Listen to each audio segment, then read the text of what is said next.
I am thrilled to introduce you to Jean Hanff Korelitz.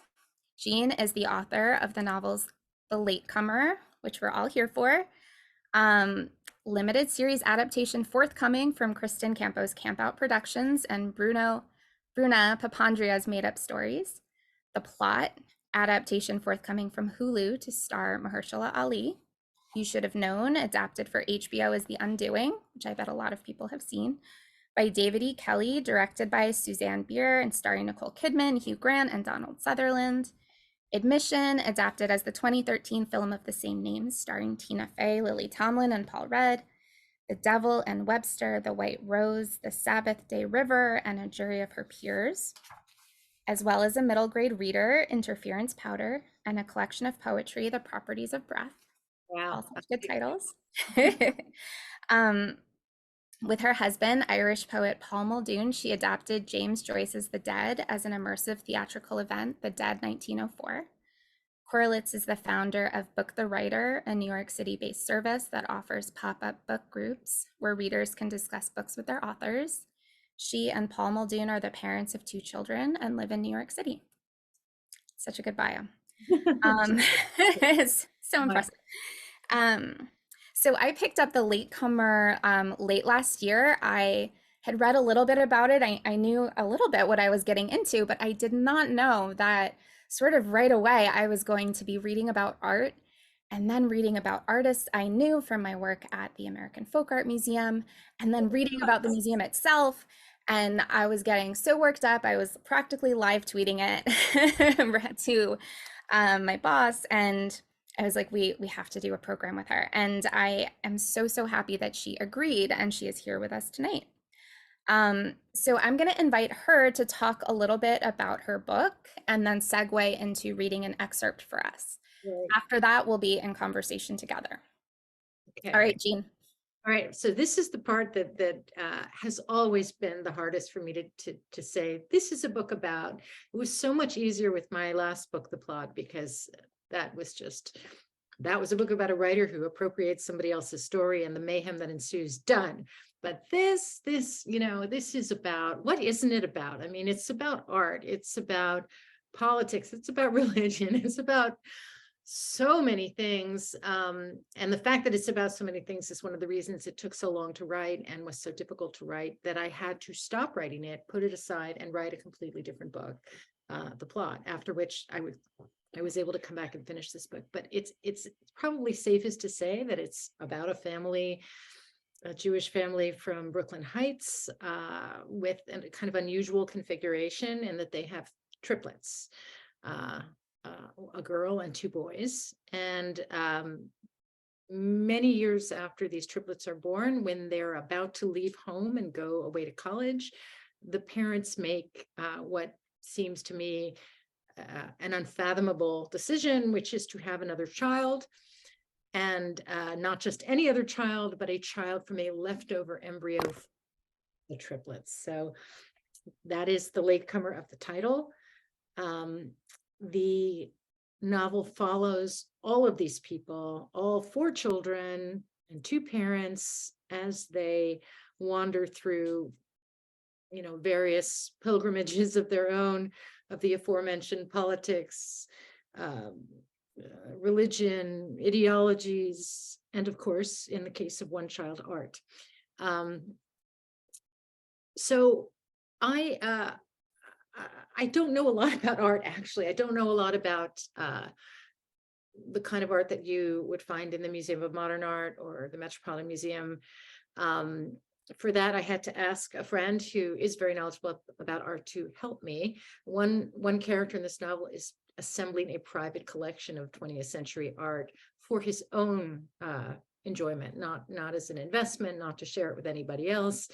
But there's also another artist, that he collects in his entirety. He owns the entire existing work, or almost the entire body of work of an outsider artist named Achilles Rizzoli. And I considered for about 3 seconds making up an artist to fill this role. And then I thought, no, this is going to be Achilles Rizzoli. first read about him in the 1990s when he emerged alongside his contemporary of life and emergence, Henry Darger. And you've probably not heard much about him since, because to the world, there's only one outsider artist, and that's Henry Darger. And that's a bit of a joke within the book itself. So the excerpt that I'm going to read, I want to apologize at the outset and say this excerpt has been custom created for tonight. It has never been read before. It is only with an audience of people interested in people like Henry Darger and the Folk Art Museum and Achilles Rizzoli, who would be interested in hearing this excerpt. So I've kind of cobbled it together. If it feels a little jumpy, that is because I'm in fact jumping around a little bit, but I will set it up for you by saying that this is a chapter called Warrior Girls. That might give you an indication of where we're going. And it is about one of the triplets, the girl. Her name is Sally. And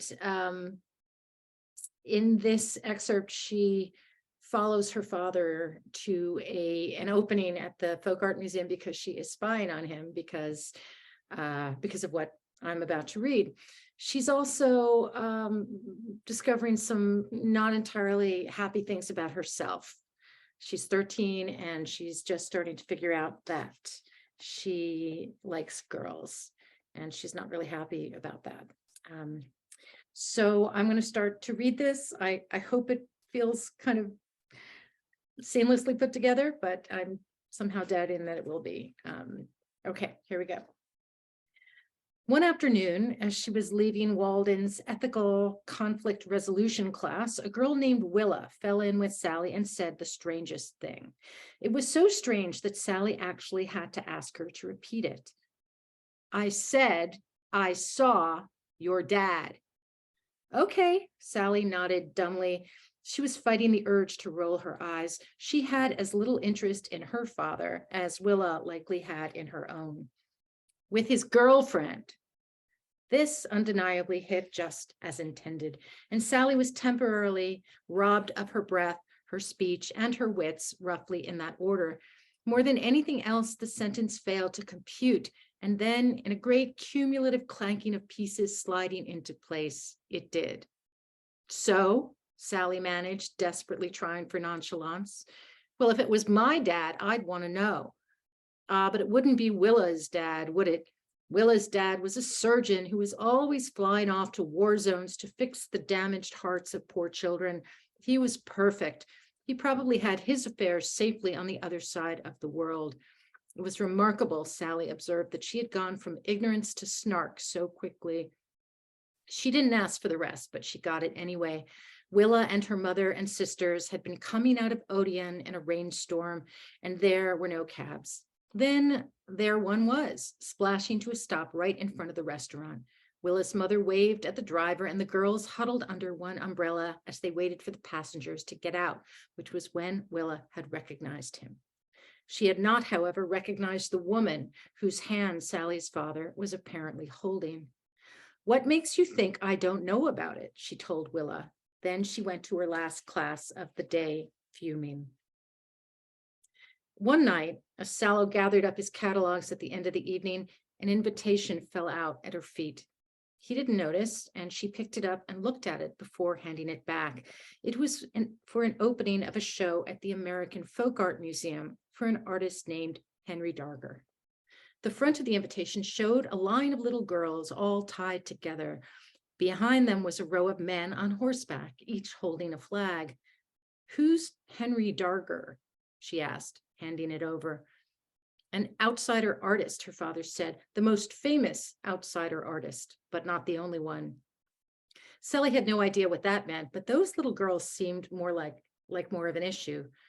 This is kind of sick, she noted. Sallow actually smiled. You're not wrong. They look like something he cut out from a magazine. Yes, I think he did that. And you're going to buy something from this guy? No, our father said a little too emphatically. But you want to meet this artist? Our father shook his head. No, he won't be there. He's dead. Oh, this made even less sense to Sally, because when you went to these art openings, didn't you at least get to meet the artist? So why would you want to go to this? Well, I'm always trying to learn something new. That wasn't much of a why, but more to the point, it wasn't an I'm not going either. In a little less than 3 days, this museum was where our father intended to be, perhaps with the woman Willa had seen getting out of the taxi. Sally decided that she would be there too. The thing with the camp counselor, sorry, I cut the part where we talked about the camp counselor. The thing with the camp counselor might have been a classic lesbian childhood trope, but Sally was no Harriet the Spy. She hadn't even liked that book, and following folks around to discover things about them and write it all down in her notebook seemed like a lot of trouble to go to, and also a little bit mean. She viewed her upcoming mission not as a great adventure or some piece of an ongoing fact-finding mission, but as a likely unpleasant task that she just needed to perform, and not for anyone's edification but her own. Pretty much the whole pleasurable element of her plan was the fact that she would be withholding information about it from her brothers. And as a result, she might conceivably know something they did not know when it was over. For that reason alone, she hoped the woman would be there and that she'd be able to get a good look at her for subsequent analysis. On the day in question, she called her mother from a payphone to say that she and a few friends were heading to Manhattan to see Clueless, after which one of the dads would be taking them all home in a cab. Then she went straight to Lincoln Center and lurked, finding the American Folk Art Museum right behind the Latter-day Saints Visitor Center. The museum was closed to set up for that night's big event, so she couldn't go inside to scout out a place not to be seen, but she did go into the gift shop where there were endless postcards of quilts and weather vanes and two apparently new and very expensive coffee table books all about Henry Darger, the outsider artist of the moment. Sally, seeing more of the man's work, was thoroughly mystified by the weird simplicity of those cutout girls and cartoony backgrounds, often featured in states of pain or degradation. Just looking at it gave her a funny feeling and not a pleasant one, but she kept turning the pages. Girls being throttled, girls being hung, girls being stabbed. At least the illustration on our father's invitation had merely showed them tied together. She wondered if he knew about the rest of it. When they closed the gift shop, she went to get herself a falafel and ate it across the street from the New York State Theater, watching the dancers duck walk to the stage door. Then she went into the library for the performing arts back behind the opera house and changed into a simple black dress and a pair of black boots with a bit of a heel. Even at 13, Sally was a New York woman. She knew how to wear black. She also put her hair up in a bun like those dancers going in the stage door. She wasn't in disguise exactly, but she knew she didn't look like her usual self.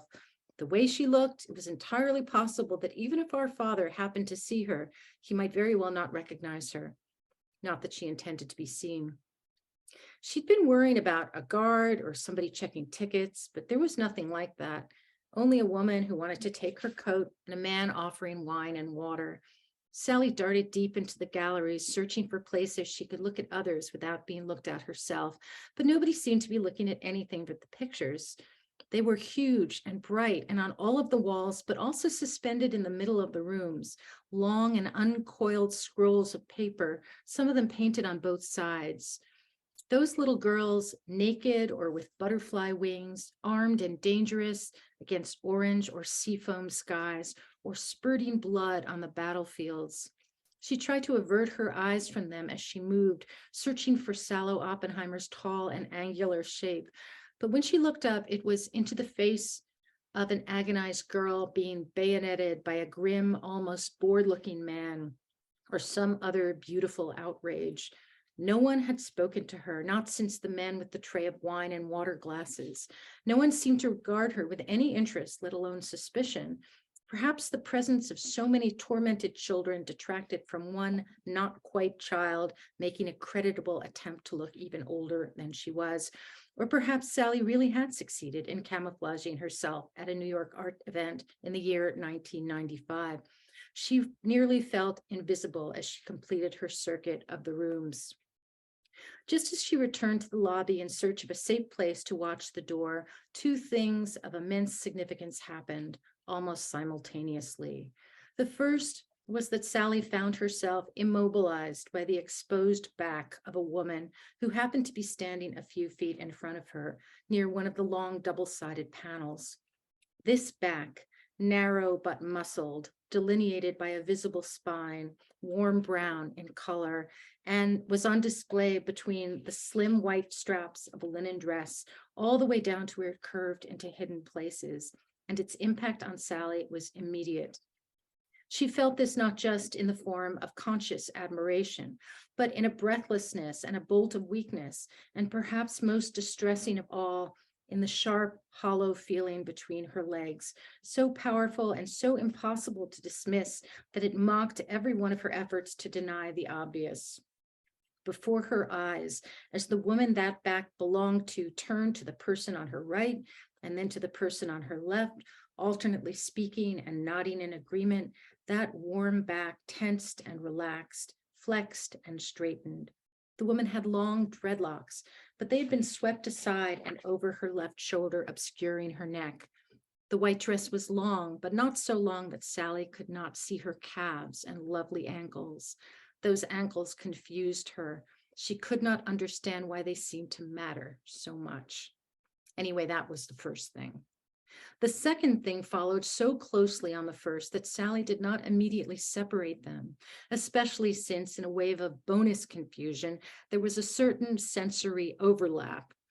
That sharp, hollow feeling where her two legs met was moving decisively into a related but distinct sensation, less sharp than dull, less hollow than unarguably moist.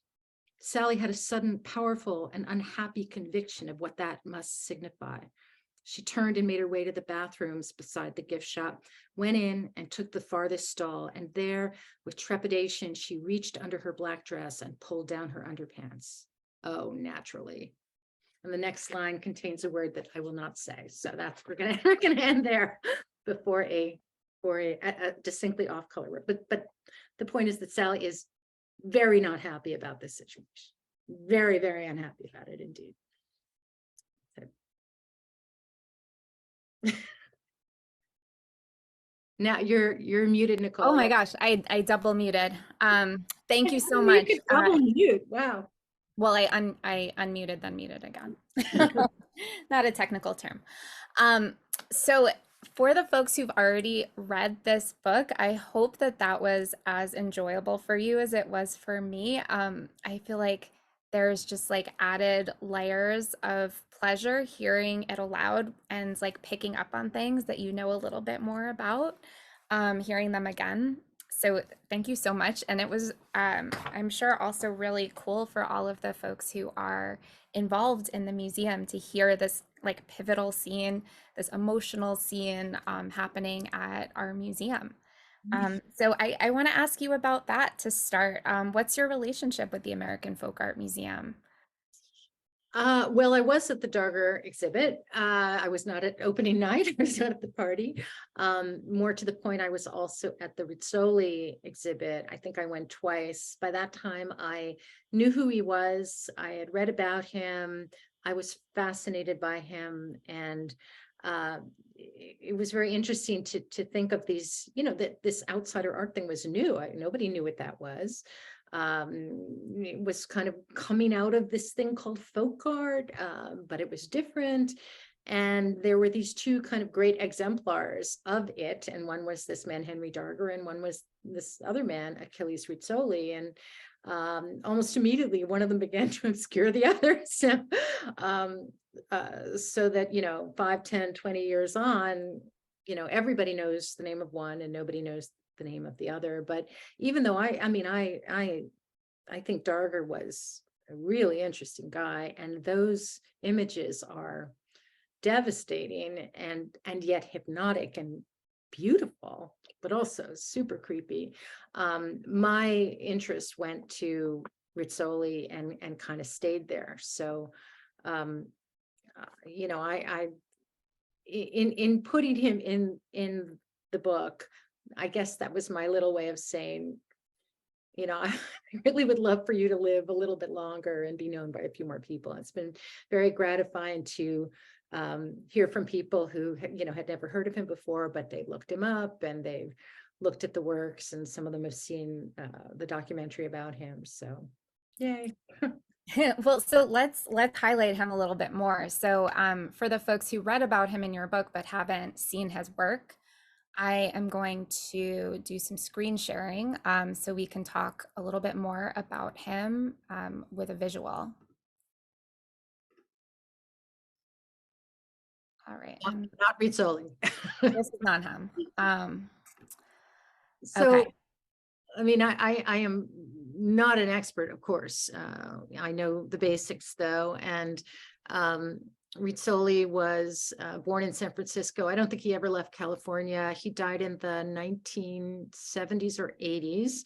He spent most of his life working as a draftsman in an architect's office. He was not himself an architect, but he made people into architecture. He reconceptualized people as architecture. So what we're looking at now is his mother, who was made into, you know, the great cathedral. He really loved his mother. He lived with his mother all of his life until she died. Um, and he didn't know a lot of people, so he would make his colleagues into architecture, his neighbors into architecture. Pretty much everybody he knew got turned into a building, and all of these buildings were brought together in a kind of fantasy city, which probably looked a lot like the World's Fair. I think there was a World's Fair when he was young in San Francisco, but what we would associate with, you know, the World's Fair in Chicago or the Columbian Exposition. It was that kind of a perfect city in which every building had a purpose. Things like matrimonial, you know, matchmaking or euthanasia or, you know, other things like that. So this was his life's work. And when he died, it all got thrown away. And ultimately it found its way to a woman named Bonnie Grossman, who had a gallery in Berkeley, California, called the Ames Gallery, and she became his great champion, and she brought him to the Outsider Art Fair, which I think is on right now in New York, and sort of represented him until the gallery closed a few years ago. I love how, like, hearing that in your voice, you explaining it, I can also hear it in Stella's voice. So you were able to like put a lot of information very naturally into the book. So even though, as you say, you're a writer, you're not an art expert, but we got to learn a lot, I think, about this artist through the interest and through the passion of Stella in the book. So I wanted to highlight that little passage here, which I think you kind of talked us through it. But here, I'm going to show everybody the artwork in its entirety. And the museum owns several works, right? You know, I'm not sure if it's several or if it's this one. This is the one that I have seen in person. It was in the exhibition Self-Taught Genius from a couple of years ago, 2015, I want to say. And it's incredible. So you're seeing it in its entirety now. I'm going to click through just so people can see some details too, so you can zoom in. And as Jean was saying, he was an architectural draftsman, and just the sort of meticulous lines, that's something you can really pay attention to. Just those little tiny strokes, each stone is like delineated, and thinking about, as she was saying, like this was a portrait of his mother. So we're seeing like the love in all of these lines here. So kind of along those lines, Jean, I wanted to ask you about mothers and houses in the book.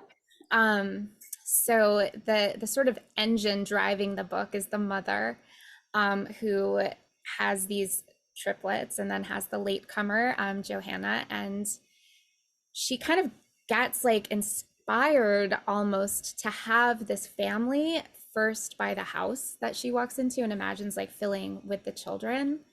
And then I'm not going to give anything away, but there are at least 3 other mothers or maternal figures in the book who are sort of like crystallized or represented in some way by a house, by their house. Now exactly the kind of point that I rely on people to tell me about, because in a sense, I didn't really understand what the book was about until I started reading the reviews. One of the reasons it was such a struggle to write this book is that usually you write a novel, there's one protagonist. This novel had six, plus a lot of other important minor characters. So on one hand, it was useful to be able to sort of divvy up all of the things. I mean, I'm a person with a lot of obsessions. I think that's probably clear. So, one triplet became the repository of my obsession with Mormon culture and religion, which is why it's so awesome that you guys are the tenants of the Church of Latter-day Saints. Another triplet got my obsession with right-wing politics. Another triplet got my obsession with antiques and houses and collecting and hoarding. And, the father's assembling this collection of art, and there was just so much. So this is a roundabout way of saying that I didn't particularly focus on what you just said, on the idea of mothers and houses. And you know what I think is really interesting? I think Johanna is the most obscure character. She's obscure to me, even after 450 pages. But the only kind of actors that I've heard have shown interest, I mean, there will be more. It's not like it's out there, but the only actors who have read the book and then contacted the producer to say, are you making this into a TV show? Because I want to play the mother. They're only interested in the mother. And I think it may be because she's sort of not entirely there. And maybe for an actor to read this character, all kinds of lights go off in their head where they think, this is an only half done character and I want to provide the other half. Maybe that's just me putting the best possible gloss on it. I don't know, but she's certainly a mystery to me. She stakes her life on one idea, which is kind of the salvation of her husband, the redemption of her husband, because of something that he's done. And that's something that is revealed in the very first chapter of the book. And it's a bad choice.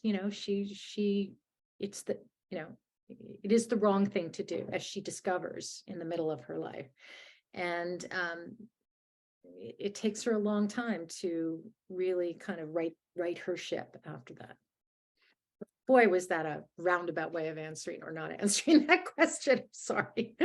So, no, I think it was a really valuable answer, because I think you started kind of talking about motherhood, and how her role as kind of wife and mother is something that she got lost in, to the point where even you don't know That's her. what I should have said right at the beginning. She gets lost. I'm going to take that now. She gets lost in this idea of what her life is supposed to be. And, there are problems with that. And one of the biggest problems is that her triplets can't stand one another. I mean, you got a little taste of that in Sally's, motivation that she'll know something that her brothers don't. She really hates them and they hate her right back. So it takes so many years and so much effort, especially from their child who's not even dreamed of yet, who's literally in a freezer in Connecticut as an embryo, before they can really begin to know one another and understand the totality of their family. Yeah. I mean, there's so many moments that are so sad. And I think that the way that you structured it, it makes it kind of that much more triumphant and satisfying. The way that you sort of pull it all together. It's the word that that's like the green light. That's what we're going towards, this idea that the reader is satisfied. And, the book that I had in the back of my mind as I wrote this book was The World According to Garp, which, is a novel many of us read. We read it when it came out, and I believe it was 1976. And that was a novel full of so much sadness and so much violence. And yet we don't remember any of that. What we remember is the the pleasure of it and the joy of it, and the way Irving manages to bring all these incredibly disparate threads together at the end. It was beautiful. And, to this day, when you are talking to people and you mention The World According to Carr, people sigh. They literally sigh like that. And every time it happens, I think that is the greatest thing that any writer can hope for, to elicit that kind of response. So there was never a question of leaving these people in the sorry state that they were in. They had to be redeemed, and you have to go all the way around the world and back again to make this happen. But at the end, I think, well, let's ask the guy who was up till 2:45. Yeah, I mean, I think so. I bet that's why everybody's here tonight. So again, I'm not going to give anything away, but because Rizzoli played such a role even in what we're talking about right now, I'm going to share my screen again because you shared with me something really cool that I want to make sure that we get a chance to show everybody. Right. It's like slightly tangential maybe, but also amazing. This was a gift that was given to me by Bonnie Grossman, who was Achilles Rizzoli's dealer. And she gave this to me because she knew how much I loved Rizzoli, and she knew that I was a writer. And this is a letter to an editor in New York in submission of a novel that Achilles Rizzoli wrote. And the novel has the unfortunate name Lyrical Victuals. And I believe it is very, very, very long. And I do not believe it was ever published. Maybe this was a draft of his letter to the publisher, which he later reused for other doodles and things. But it's very interesting. I'm sure you can all read it, but enclosed you will find lyrical victuals, which I believe deserve your attention should you be in line to consider the publication of versified material, other than calling attention to the notes on the title page and that odd-numbered poems are feminine, even-numbered masculine, and that I can see interesting pen and ink sketches as illustrated headings to feature their respective authors, and that there's no amount of convincing arguments awaiting my pen in defense of lyrical victuals. Still, I'd rather keep to my New Year's resolution, in which I've resolved to let my material sell itself. This, I believe, is the best yardstick that an author can use to rate his material. Sincerely yours. So this is really a treasured possession of mine. It hangs in our apartment in New York. And I love owning it, and I thought I would share it with you tonight. Do you bring some of that energy with you when you have a new novel? Oh, I feel great sympathy for any writer trying to get a novel published. I mean, I was 8 novels into my career before anybody read my work, and believe me, I felt every one of those, every one of those bumps along the way. And that's not to even count the 2 novels that didn't get published at the very beginning. So, we're all in our minds failed writers. That's why I wrote my novel, The Plot, which is about how far a failed writer will go to succeed. I feel great sympathy for him. He was not to achieve any kind of recognition in his life through lyrical victuals, or which I do not have high hopes for as a potential reader, but also for his artwork, which I really revere. So, yeah. But I appreciate him. Yeah. I mean, and this is, I think it's a work of art in itself. Thank you for sharing that with us. You're very welcome. I want to take us to the next image here because we have to talk about Shaker furniture too. I was like practically screaming when I got there, and like, how could you also give me Shaker furniture in here? So, Um, Shaker furniture is Sally's gateway drug to her eventual life as a kind of something of a dealer in antiques. She confronts a Shaker chair in an exhibit in the museum at Cornell University, and she's just speechless before it. It's an interesting echo of something that happens to her father when he confronts the first of the paintings that he falls in love with and buys. It's a Cy Twombly. And this is a phenomenon that actually has a name. It's called the Stendhal syndrome, and it's something that comes from the 19th century. I think referring mainly to English travelers on the continent who fainted before great art. They probably fainted because they were very, very tired, but the idea that you lose control of yourself as you confront a great work of art, that's what happens to her father the first time he sees that Cy Twombly.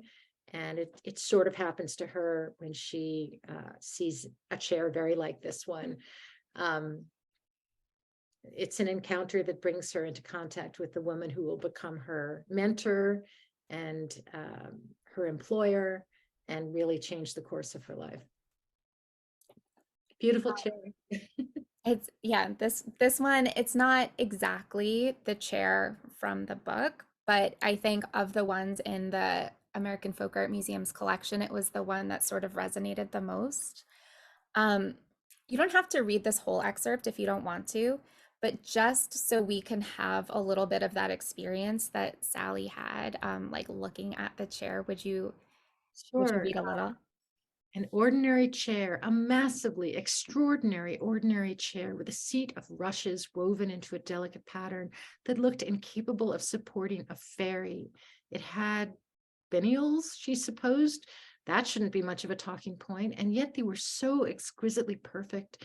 And the slats that made the back of the chair also no bigger than they needed to be, but no smaller, and just plain beautiful. Not at all decorated was the word that came to her. It was not decorated, not in any way. It needed nothing.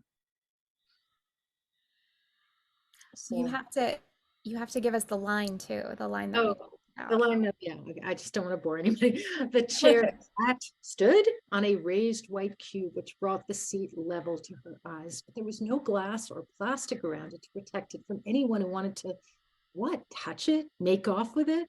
This appalled her somehow, but she was very far from being able to think why. She only knew that this object, so unadorned and yet so clearly contained by its purpose, its basic and primitive purpose of enabling a human body to relieve itself of its own weight, was a pure expression of beauty that outshone the sun. Mm, I love So it. she was having her Stendhal moment, and Um, Shaker is, as we all know, is the beluga caviar of antiques. It's bought by only a few people who can afford it, and you know, I know one of these dealers in Westchester, and every couple of years, my dad and I would go into a shop and just drool, but you couldn't buy anything. well, yeah, that's what I wanted to ask you if you'd had similar encounters. Sure. Well, I mean, the first antique object that I ever owned was a quilt that I was given when I was a child. It was an early American quilt, and then I was collecting quilts. And I've, I mean, it's been said of me by people who know me that clearly I would prefer to live in the 18th or 19th century. Everything was better then, except I wouldn't want to do it without, an armful of vaccines. And indoor plumbing. But everything in our home is old, except for two couches that we just bought. But that's antique couches, not that comfortable. But everything else is old, and I've just preferred old things my entire life. Yeah, the sheets, the dishes, the glasses, the cutlery, everything is old. Yeah. Well, and I guess that goes back to how you were saying that you gave each of the characters or each of the triplets like something that you love. I did. Um, so I have one more question that I want to ask you, but I want to remind everybody to get in that Q&A box because I will share your questions in a few minutes. So if you have something that you want to ask, you know, particularly about the book, particularly since we have Jean here for this hour. Go ahead and enter your questions. Make sure you put them in the Q&A and not the chat. Okay, so while we are letting people do that, I wanted to talk about, there's so many craft questions that I would ask you if we were in a different context, I think. But the one that I do want to talk about is how you like felt, well, I don't know if you felt comfortable, I guess that's part of it, but how you did write about real people and places and dates, but you fictionalized them, you made them serve the book. So I was thinking about in that passage you read how the bathrooms were located next to the gift shop. Is that not And true? they're not, you know, they're not. No, that's Yeah, not where the bathrooms I are. would have So changed if I I feel had. like as a writer myself, I would have been like, but that's not how it is. I have to, but who cares? It's a Well, novel. I'm sure that nobody that's the else. kind of thing that I probably would have like driven me crazy if I'd known about it. But there are bigger mistakes in the book. I mean, there was a mistake related to a Jeep manufacturer that many people have pointed out. And boy, I mean, nobody's complained to me about where the bathrooms were in the Well, this book. is not a complaint. This is like a commendation. Nobody has called me and said, you put the bathrooms in the wrong place, but a bunch of people have complained to me about the Jeep. And boy, would I love to have been able to go back in time and fix that. But you know, all we can do is fix them in the paper. But that's the thing, you know, you're never without mistakes. They turn up no matter how many times you read. And they're very annoying because they take people away from the thing. But I do get your point, which is, you know, you're you're taking real things, real experiences, real people, real stories, real events. There are real events in this book. And you are, I mean, I changed the date of the Darger exhibition. I did not change the date of 9/11. You know, there's a difference in the weight of those two things. But you know, you want to create a palette of the real that will allow people to kind of depart with you and have this fantasy adventure, for lack of a better word. It's a constant pull back and forth between what's real and what's imaginary. I was just scrambling to find my pencil so I could write that down. Palette of the real Yeah, is so great. So yeah, you have like a framework that we really believe and are there with you so that when you it's change things to serve the book, like we're still with you. exactly. We were talking about this only last night here at the Artist Colony. There was a very lively conversation between some fiction writers and some memoir writers. And the memoir writer wanted to know, how do you make things up, and is it all made up, and if something happens in a novel, can we assume that it happened to you?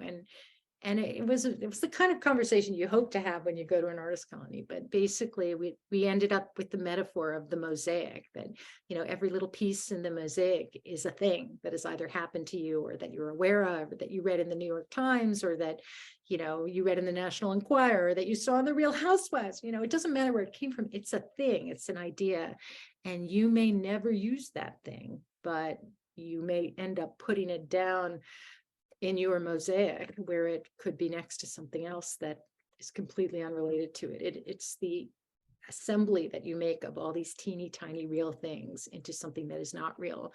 So yes, it's real, but no, it isn't. I happen to not write autobiographically at all. So yeah, this is about a Jewish family in New York City. Yes, I'm Jewish and I grew up in New York. That's about it.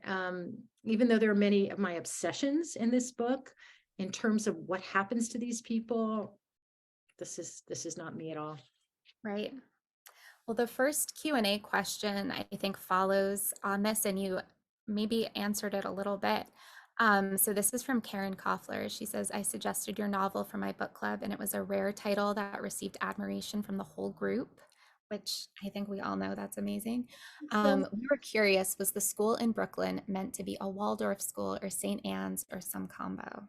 This is a really great question to follow up on what we were just talking about. So you look at the way this school is described, it looks a whole lot like St. Anne's, and um, yeah, maybe. But for me, whenever I'm writing about a school, this includes the school and You Should Have Known, which became The Undoing, where it was completely changed from the school that I described.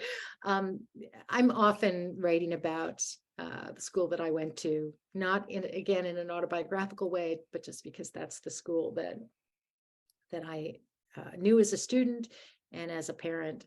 So, I'm a product of progressive education. I'm in favor of progressive education, but I am not blind to the problems inherent and created in progressive education. So, yeah, yeah. No, it's not St. Anne's. I asked something similar too. Um, let's see. Jordana has an awesome question. Jordana says, "Hi, my spouse and I had a child the old-fashioned gay way via IVF. Taken together with the 3 embryos we have on ice, I argue that we have a set of theoretical quadruplets. My wife disagrees and defines the multiple experience by way of a shared womb. This has been an ongoing debate in our family since our child's birth, and your book brought it to life in magnificent new ways. I guess what I'm asking is, am I right?"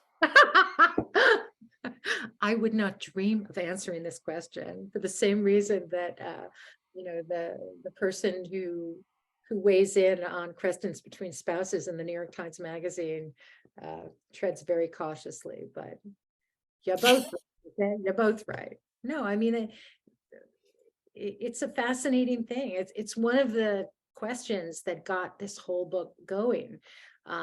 What happens when this child um, gets old enough to understand her place in the family?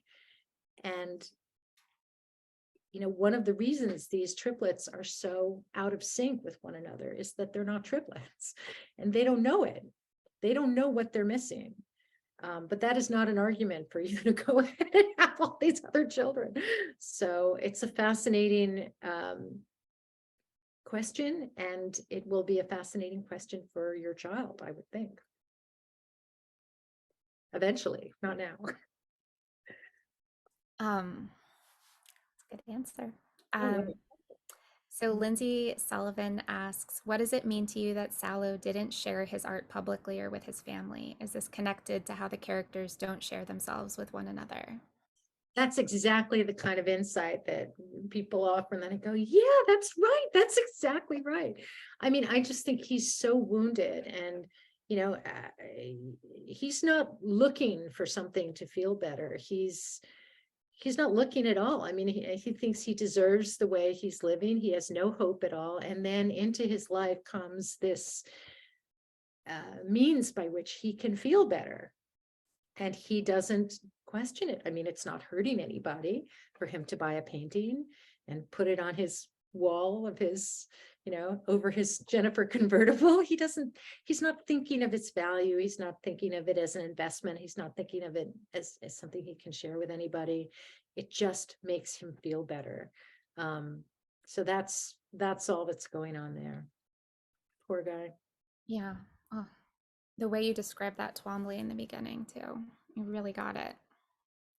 Thanks for that question, Lindsay. So we have only a couple more minutes. I think we're going to end with Lucy Lee's question.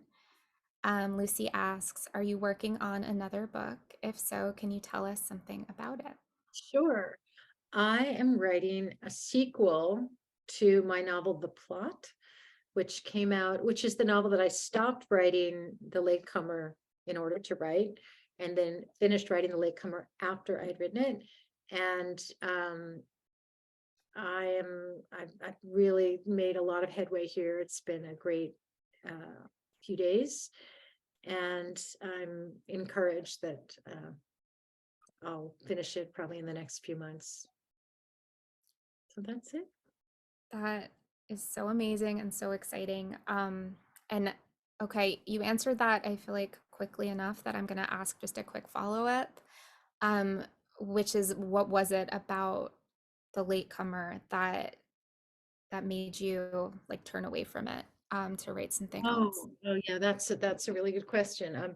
So the problem has had to do with how much stuff was in this book, how many characters, how many obsessions, I was spending a lot of time trying not to make one triplet less interesting than the others, this character not, more important than the others. I was like the dealer trying to deal out the cards to keep them all on an even keel. And in all of that activity, um, there was a lot of kind of rearranging of furniture, but I had not managed to ask myself what one might consider a basic question, which was, whose story is this? Yeah. And there is an answer to that question, and I didn't know the answer because I hadn't asked the question. And this novel kept getting rejected. I was rejected twice by my own editor, and it was in the middle of a kind of postmortem on the second rejection that we were having this conversation in her office, and I found myself telling her this entirely different idea that I had about a failed writer who appropriates his student's story and what happens. And she said to me, why don't you write that? Why don't you put down the latecomer? You're too close to it. You're too exhausted by it, which was completely true. And write that other story. And that is what I did in the first months of the pandemic. And unlike the latecomer, it just came pouring out. And when I finished it, I collapsed for a few months. I didn't do anything for a few months. And then I picked up the latecomer again, and I immediately saw what the problem was. So it was an incredible exercise in clearing out the stables of the brain and seeing what had eluded me before. And once I realized that, I was able to rewrite the book a few more times, but I was able to rewrite it in a way that I knew would, uh, make it the novel that I wanted it to be. So thanks for asking that. That's Well, I mean, thank you for sharing that, because I think that we're kind of ending on a note almost of advice for all of the writers who are here in the audience. Um, I see that at least one more question popped up in the Q&A while we were talking, and I'm so sorry because we're gonna have to end it there. We're at our time. Um, Thank you so much, everybody. Um, Thank you, really thank you to Jean. This has been so fun. This was really a joy to get to ask you these questions and talk about Achilles Rizzoli and Shaker Furniture and writing and the book. Thank you, everybody, for your great questions and for participating so generously in the chat. If you don't have the book, the link is in the chat. So make sure you click on that before we end the webinar. So the museum continues to offer both virtual and in-person programs. Please visit the American Folk Art Museum's website to see what is coming up. Thank you so much, everybody. We'll see you next time. Thanks, everyone. And thank you, Nicole. Thank you, Jean. Bye. Thanks, everybody.